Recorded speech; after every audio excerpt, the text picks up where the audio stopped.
Hey, what's up you guys? Yes, for today's video, I am going to be telling you guys about my paranormal experiences.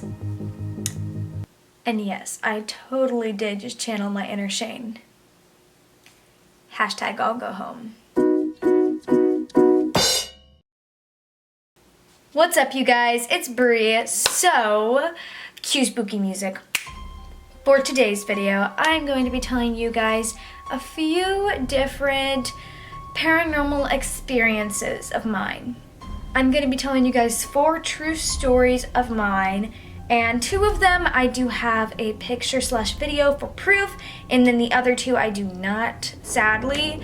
But it's just, you know, if something happens to you and it makes, like, you know, this story happen, you're not gonna like have a camera ready to take a picture or a microphone ready to take a video, like a recording or something.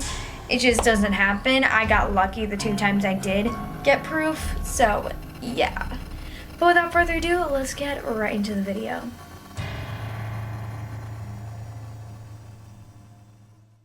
Alright, I am so scared to tell these stories because it is almost 2 a.m. at night and I just watched the movie Slender Man and I'm sitting next to a mirror and I'm really scared to look at my reflection. Okay, so this first story happened to me, I think the end of last year. It was around December and I was editing a video of mine.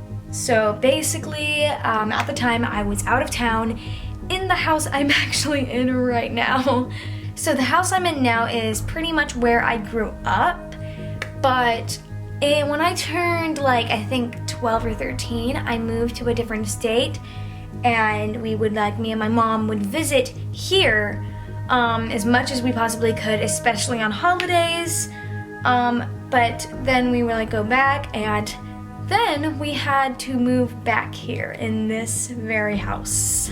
So, the story I'm about to tell you actually happened in my living room, and the living room is actually where I sleep every night because I don't have a bed yet. At this time, I was on the phone with my really good friend Thomas. And after I tell you guys this story, I'm going to attempt to call him or FaceTime him and ask if he remembers and if he thinks, you know, that it's true, that it actually happened, just to show that I'm not making this up. So when I was on FaceTime with him, I was editing, and the whole reason, you'd think that when you're editing, you wouldn't FaceTime someone because you need to focus on your video. But you see, this room, it still gives me chills to this day. And back then, I would always get this really uneasy feeling every time I was in it. And I don't know, FaceTiming a friend always seemed to comfort me, especially a close friend like Thomas. And honestly, I'm pretty sure my parents were asleep at this time as well because it was 3 a.m. or something. It was somewhere early in the morning because I'm a night owl. Classy. So when I was on FaceTime with him, I was editing a video at the same time and, you know, casually editing my video for the first few hours, and then my computer started glitching. And honestly, it's really normal for my computer to glitch just because my computer is always you know, slow and laggy. But this kind of was different and it even shocked me. My computer was making this really weird sound. It was making the static sound, and it has never made that noise before. And ever since that occurrence, it still hasn't made that noise. And then my computer, the app that I was editing on, or the editor I was editing on, it started getting all shaky. The video started playing by itself and everything, and it was really creepy. And so I started freaking out about it. I was oh my gosh, my computer has a virus. This is insane. How did this even happen? I didn't even know iMacs could get viruses. And then the video started playing by itself. It was already playing by itself, but this time it started actually making a sound in the video. And the video literally was slow motion. The video was making this really weird sound, and oh my gosh, it was so creepy. I can never get this sound out of my head. It will forever give me nightmares. It was slow motion and staticky, and it was a deep voice, and it literally said, "Help me." That sounds it's totally made up, it's cheesy or something. it sounds so stupid, like, oh, help me, oh, so creepy, but I'm being so honest. And after it said that, it like freaked me out because I immediately noticed it, but I don't know if Thomas noticed it. I'm gonna find out once I face him if he even answers. But then after it said that, it immediately, like, the computer completely shut off, the screen went black, the app shut down, everything. And when I powered it back on, everything was gone. The app was gone, the video was gone, everything, the proof was gone. I was so shook when this happened.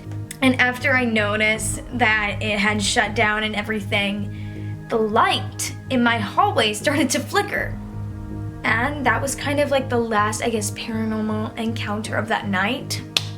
So after that, I kind of didn't want to get off FaceTime, so I legit pulled an all-nighter. And in this room that I'm sitting in right now, this is the room that I was sitting in that entire night. When there are like ghosts and spirits in a room, you can kind of feel it. Like, it feels heavy on your chest, you get cold, and that's all I feel in the living room. But when I'm in this room, the only thing that happens is I maybe get chilly every now and then, but I definitely don't feel heavy on my chest. FaceTime Thomas.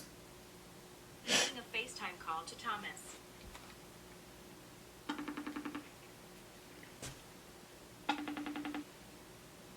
Cross my fingers. Yes. Hey! So I was talking to the camera about how in December I had this whole like paranormal experience and like my computer completely shut down. Do you like remember when I was like visiting this house for Christmas, and it was in December, and I was like editing a video and stuff, and then my computer just like completely like shut down. I don't know if you heard the noise it made, but the noise it made, it sounded to me like it said help me, but I don't know if you heard that. Like, did you hear anything like that at the time? Do you remember? I do remember it shutting down. I just don't remember the computer making weird noises, but I do remember it shutting down. Do you remember like the staticky noise it made before shutting down? No. Like kind of like static. Do you remember when the lights started flickering? I don't know what angle I had my camera at, but like after it shut down and I turned it back on, do you remember me talking about how my video and my editor was gone and everything? Yeah, I do remember incidents of your lights flickering. You remember the lights flickering? Yeah. Do you remember the editor being gone? Me talking about the editor being gone and like the video and everything? I think so. That's crazy. Oh my gosh. I thought I was like hallucinating, honestly. But, alright. Well, thank you for proving that I'm not crazy. And I will call you once I'm done filming so we can talk about this and we can FaceTime when I'm editing again and hopefully it doesn't shut down this time. Alright, bye! Bye! Well, there you guys have it. Alright, now we are moving on to the second story. And this story takes place in Tennessee. So I was with my mom, my nana, my sister, and my cousin, I think, when we were in Tennessee, and pretty much what happened was we were on this ghost tour. And on this ghost tour, we went to like, I think 3 different places. There was like a house where like some guy lived. I don't even remember who the guy was. Then we went to this museum, and then we went to this abandoned kind of cell spot. It was like gated. Oh my god, it's so creepy. I like just thinking about it to this day. And pretty much it was like this room that was graffitied completely inside of it. It was like there were things falling apart inside of it. It was like the walls were about to fall down. And it was gated so nobody could get in there. So the tour guide was like talking to us about what had happened and why it was like gated off. So pretty much some girl got like, a long time ago, some girl just got trapped in that room and she just died in there. Like nobody could save her. What I do remember them telling me is that the girl was trapped in there somehow and she just rotted, and her spirit still wanders throughout the room. So the guy there told us that we were free to take our phones out and take as many pictures as we wanted to like maybe catch the ghost on camera or maybe catch some orbs. And he told us that only one person who's ever gone on his ghost tours has caught the little girl on camera.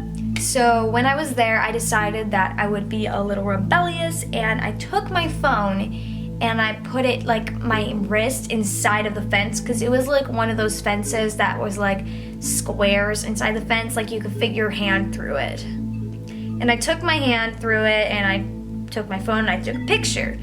And as soon as the camera like light flashed, something pulled my arm inside and then pushed it out, and I nearly dropped my phone when this happened. And it was just, I had a like mini heart attack when this happened, and nobody even saw it except for like my mom. So that was freaky. And she like thought I was just playing around or something, honestly. But then I got out my camera because I was like really spooked and I really didn't want to take any more pictures. So I just got on my camera and I was like looking at what I just took.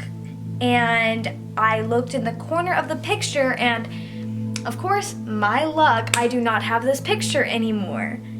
I have no idea what happened to it. I'm pretty sure I took it on my old phone, but I have no idea where my old phone is at all. So then I showed it to the guy and he was like freaking out about it. He's like, "This is insane, how did you even catch this?" And I told him how something had pulled me in and it was weird and it touched me. And he ended the tour there. He was like, "All right, everybody, it's time to go. Let's go to the next sighting." So I guess that's a sign that I definitely wasn't hallucinating. So then when the tour ended, me and my family got in our car and we started driving to our hotel room. And I was bored and everything. It was a long drive. So I was like, you know what? Why don't I just get my phone out and just start taking pictures as I'm driving down the road, see if I can catch some orbs. I mean, I'm in the ghost hunting mood, so let's just go for it. So I took out my phone like this, you know, classy, and I started taking pictures with the flash just going down the road. And then, later on that night, when I was going through the photos I had just taken, I saw this photo, and pretty much we passed this really creepy house that it looked abandoned, honestly. I don't think anybody lived there. I didn't see any cars in the parking lot when I was passing it. But in the picture there is an orb and there is a cross inside of it.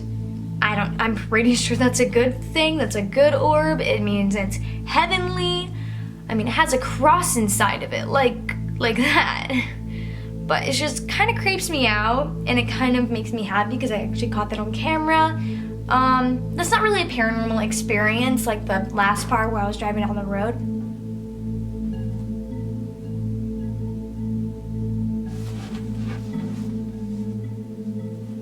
Sorry, I just heard a weird noise.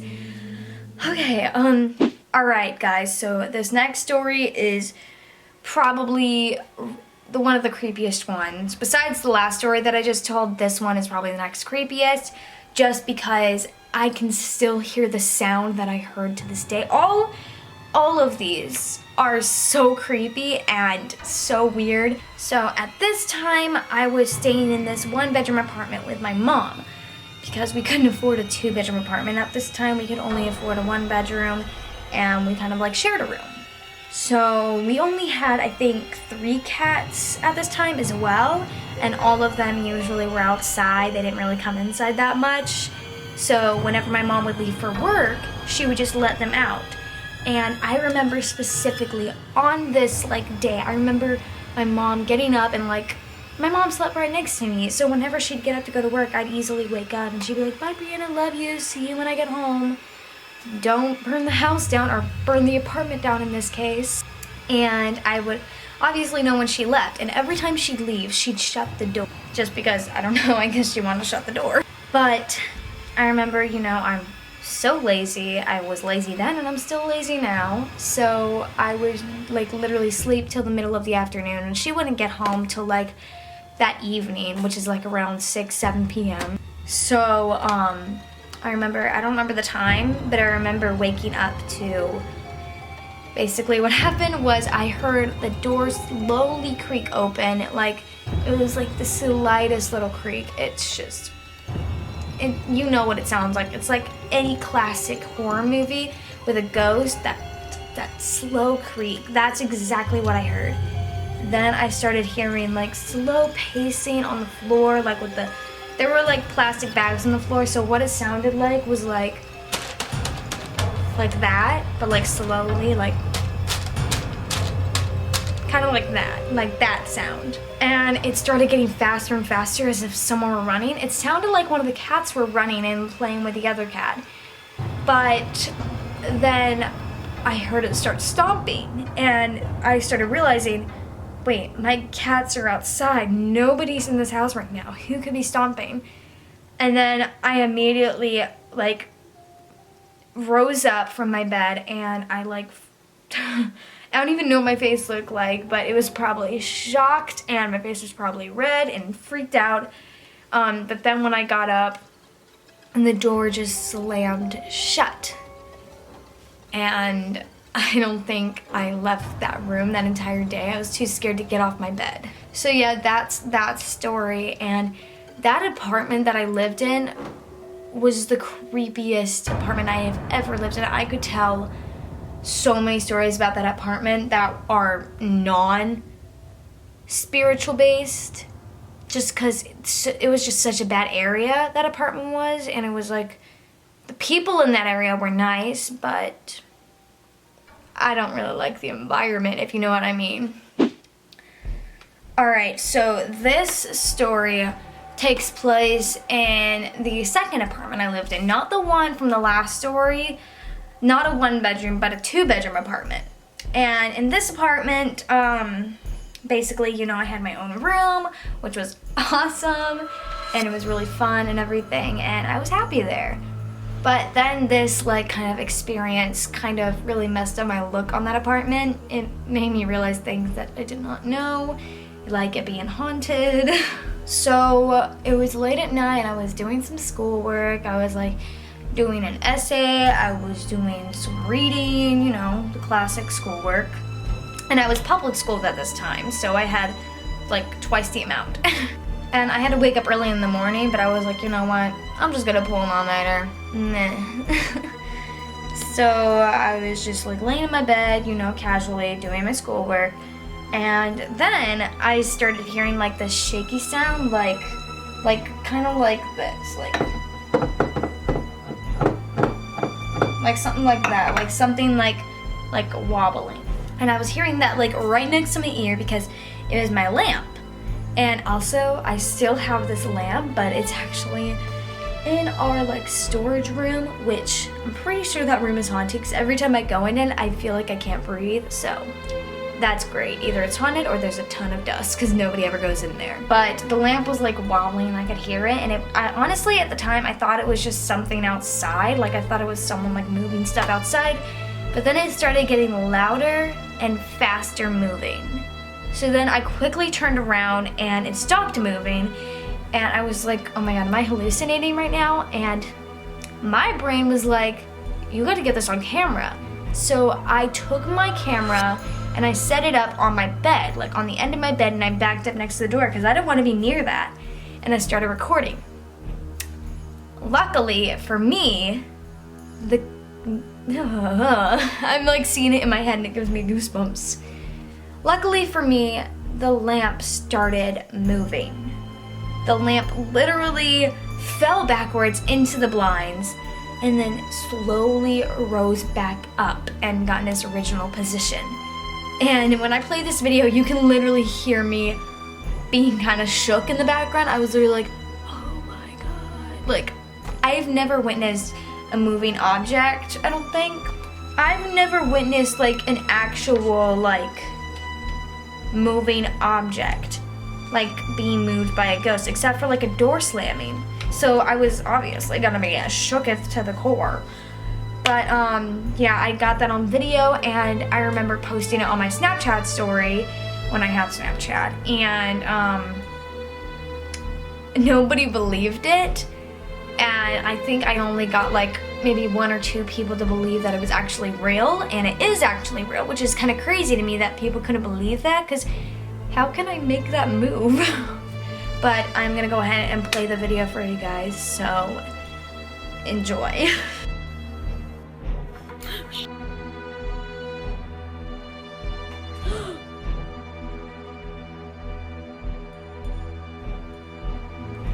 That is all of the stories I can tell you guys today.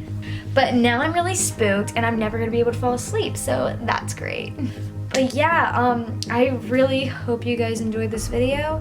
I hope you didn't get too spooked out. Can't say the same for myself. I definitely got real spooked out. If you guys like this video, you should definitely give it a thumbs up. Yeah. Also, you guys should definitely hit that subscribe button down below. I make a new video every Sunday. Usually it's Monday, but just ignore that. And also, while you guys are down there, you should definitely hit that notification bell to get a notification every time I post a video. And remember guys, I do have 6 different social media accounts if you guys want to go follow me. I go on them as much as I possibly can to keep in contact with you guys. Just like apparently everywhere I move keeps in contact with really creepy ghosts. No offense. And also guys, if you didn't know, I do have a gaming YouTube channel that you should definitely go check out. I post on there randomly. I have a ton of new content coming out. I know I've been saying that in my past few videos, but I've been kind of backed up on videos and I haven't had storage, so just ignore that. Videos are coming this week. But yeah, I love you guys so much. Please do not get haunted, and I will see you guys in my next video. Bye guys.